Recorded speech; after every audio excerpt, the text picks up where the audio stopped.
नमस्कार मित्रों, आज मैं आपको बाकी के क्वेश्चंस आगे उसके कराऊंगा। पहले 5 क्वेश्चंस मैंने ये डी सेट है, मतलब यूपीएससी प्री के मैंने पहले 5 क्वेश्चन अच्छे से एक्सप्लेन करके आपको करा दिए थे। अब क्वेश्चन नंबर 6 देखिए।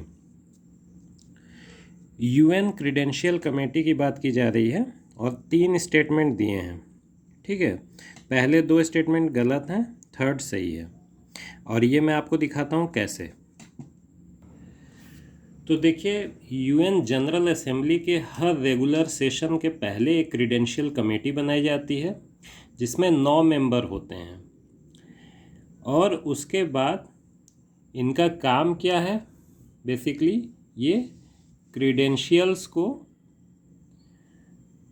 एग्जामिन करते हैं और उसको जीए को, मतलब जनरल असेंबली को सबमिट करते हैं। तो इस इंफॉर्मेशन के आधार पे केवल थर्ड इनका स्टेटमेंट सही है। आप क्वेश्चंस को एक बार देख के मिला सकते हैं। क्वेश्चन नंबर 7, इसमें पोलर कोड के बारे में पूछा गया है और इसका आंसर सीधे फर्स्ट ऑप्शन ही है। It is the international code of safety for ships operating in polar waters. इसका एक्सप्लेनेशन देखिए। पोलर कोड को क्या कहते हैं, इसका वास्तविक नाम है international code for ships operating in polar waters. ये इंटरनेशनल मैरीटाइम ऑर्गेनाइजेशन ने 2014 में इसको अडॉप्ट किया था और ये इसके जो रेगुलेशंस हैं वो शिपिंग, मतलब ये शिपिंग के लिए रेगुलेशन बनाता है पोलर रीजन्स में, specially relating to ice navigation. Ice navigation मतलब कि आइस के बीच में कैसे जाना है, कैसे नेविगेट करना है शिप्स को, और शिप डिज़ाइन मतलब बेसिकली सेफ्टी के लिए। तो ये पहला ऑप्शन ही इसमें सीधे सीधे सही है। क्वेश्चन नंबर 8 दिया है, यूएन जनरल असेंबली पे फिर पूछा गया है। देखिए, यूएन को बहुत अच्छे से पढ़ना है, इस पर मेंस में भी क्वेश्चन आते हैं। पेपर 2 में, मेंस में जीएस पेपर 2 में इस पे क्वेश्चन आते हैं और प्री में भी आते हैं। तो ये बहुत ही इम्पॉर्टेंट है यूएन। अब देखिए, इसमें 3 स्टेटमेंट दिया है, पूछा है कौन से सही है। मैं तीनों स्टेटमेंट आपको पढ़ के बता रहा हूँ। UNGA can grant observer status to the non member states. ये बात सही है, नॉन मेंबर स्टेट को ये ऑब्जर्वर स्टेटस प्रदान कर सकते हैं। Intergovernmental organization can seek observer status in UNGA, मतलब यूएन जनरल असेंबली, ये भी सही है।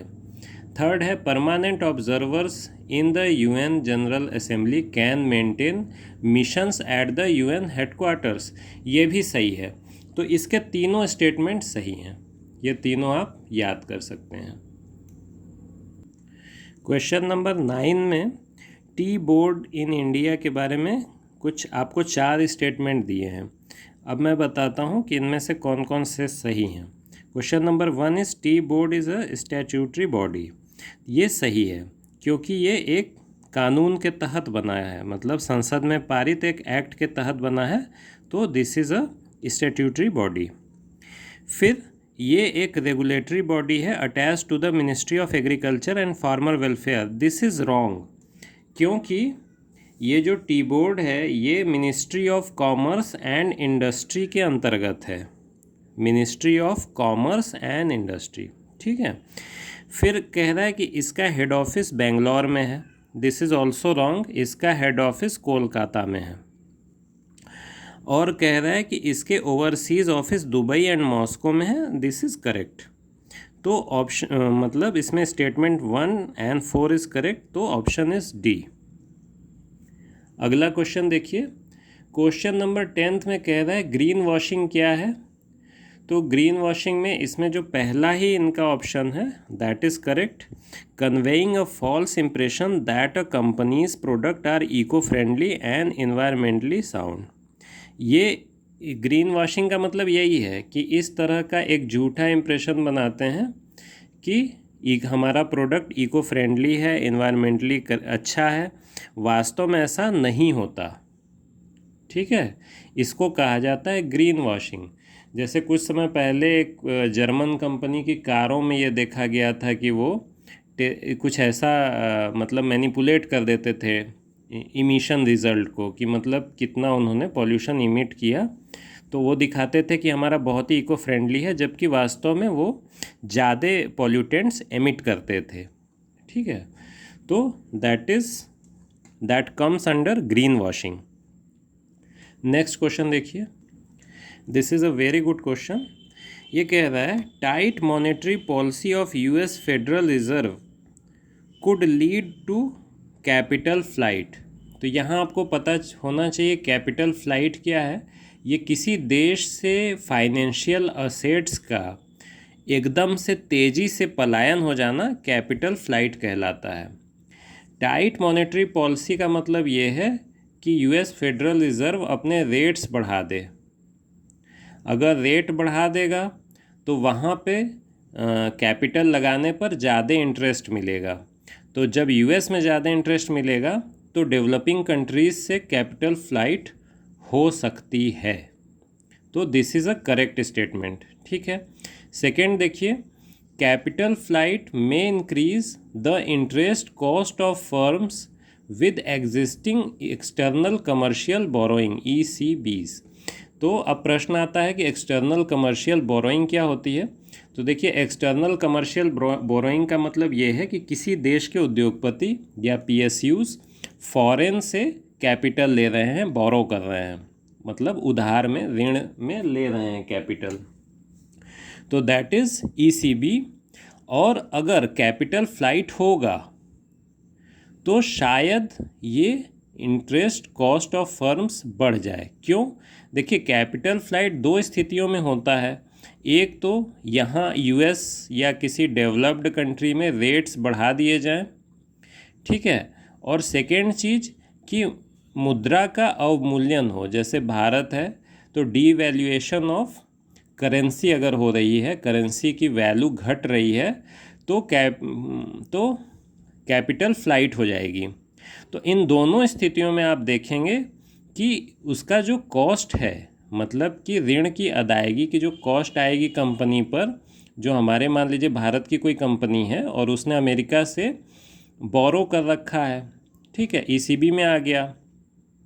अब दिक्कत क्या होगी कि उधर रेट बढ़ गए और यहाँ पे मुद्रा का अवमूल्यन हो गया, तो उसको ज़्यादा पैसे देने पड़ेंगे उतने डॉलर के बराबर पेमेंट करने के लिए। तो उसकी कॉस्ट जो है, इन इफेक्ट कॉस्ट बढ़ जाएगी। ठीक है, तो second statement is also correct. Third statement is devaluation of domestic currency decreases the currency risk associated with ECBs। ये गलत है, जो कि मैंने सेकेंड स्टेटमेंट के एक्सप्लेनेशन में आपको बताया कि डीवैल्यूएशन होगा तो इन इफेक्ट वो ज़्यादा कॉस्ट आ जाएगी कंपनियों पे ECB को चुकाने में। ठीक है, तो 1 और 2 इसका करेक्ट आंसर होगा। क्वेश्चन नंबर 12 देखिए, कह रहा है कि ये 4 स्टेट दिया है, आंध्रा, केरला, हिमाचल और त्रिपुरा, और कह रहा है कि ये टी प्रोड्यूसिंग स्टेट्स इनमें से कौन है। एक्चुअली इन चारों में होती है। मैं आपको इसका एक्सप्लेनेशन दिखा रहा हूँ। तो देखिए, सबसे ज़्यादा टी आसाम में होती है, देन वेस्ट बंगाल, और फिर तमिलनाडु, केरला। ये 4 मेन प्रोड्यूसिंग स्टेट हैं। इसके अलावा हिमाचल प्रदेश, उत्तराखंड, मेघालय, आंध्र प्रदेश और त्रिपुरा में भी चाय होती है। तो जो क्वेश्चन में आपका दिया है, केरला, हिमाचल प्रदेश, आंध्रा और त्रिपुरा, ये चारों में होती है टी, तो चारों सही हैं। नेक्स्ट क्वेश्चन देखिए कि in India, question number 13, in India credit rating agencies are regulated by Reserve Bank of India. ये गलत है, एक्चुअली ये सेबी के द्वारा रेगुलेटेड होती हैं। ठीक है, ये आपको याद करना होगा। क्रेडिट रेटिंग एजेंसी सेबी के द्वारा रेगुलेट हो रही है, और ये सेकेंड इज़ करेक्ट और थर्ड इज़ ऑल्सो करेक्ट। अब मैं इसका एक्सप्लेनेशन आपको दे रहा हूँ, देखिए। You can see their function और रेगुलेटेड बाय सेबी। और क्रेडिट एजेंसीज इन इंडिया कौन कौन सी हैं? 7 हैं। ये आप 7 को याद कर लीजिए। CRISIL care, ICRA, SMREA, brick work rating, India rating and research private limited और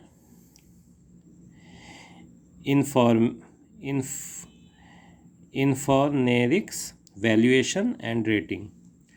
तो ये 7 जो है हैं, और इसमें आपका ये ब्रिक वर्क पूछा है, ठीक है, ब्रिक वर्क आ गया। और ICRA भी का भी जो ऑप्शन है that is also correct, regulated by SEBI, वहाँ RBI दिया है, तो इसलिए वो स्टेटमेंट गलत होगा। Next is question number 14। ये कह रहा है बैंक बोर्ड ब्यूरो के बारे में 3 स्टेटमेंट दिया है। तो फर्स्ट स्टेटमेंट कि government of RBI is the chairman of BBB, that is wrong. इनका चेयरमैन अलग होता है, तो पहला स्टेटमेंट गलत है। अब ऑप्शन से आप देख सकते हैं कि इसमें जाहिर तौर पे 2 और 3 ओनली हो जाएगा, ठीक है। वैसे मैं 2 और 3 को आपको बता भी दे रहा हूँ कि ये दोनों स्टेटमेंट सही हैं, ठीक है। तो आज के वीडियो में इतना ही, ये सेकेंड पार्ट था। इसके बाद आप मुझसे जुड़े रहें, मैं बहुत ही डिटेल में आपको एक एक चीज़ बताऊंगा। इस प्रकार से आप तैयारी करेंगे तो UPSC और स्टेट PCS दोनों के प्री में आपको कोई दिक्कत नहीं आएगी, ठीक है। वीडियो देखने के लिए धन्यवाद।